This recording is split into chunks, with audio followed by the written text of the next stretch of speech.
पूरा उड़ा देंगे, एकदम धुआं धुआं कर देंगे। गाँव चौधरी की दुकान से बम लाया आज भाई, पूरा बम फोड़ेगा आज।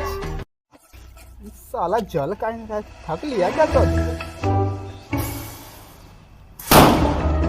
ये पूरा बम फोड़ दिए एकदम, बड़ा बढ़िया आवाज था एकदम, पूरा चौधरी की दुकान से लाए थे।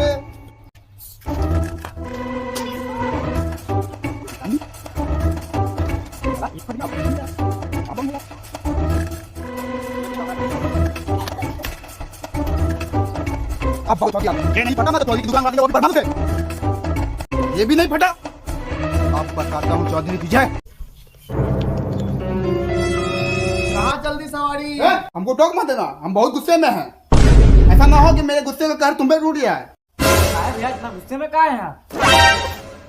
परमाणु बम फोड़ने जा रहे हैं चौधरी की दुकान पे। पूरी की पूरी दुकान उड़ा देंगे। जब बम फटेगी ना पूरा गांव दहल जाएगा, कलेजा मुंह के बाहर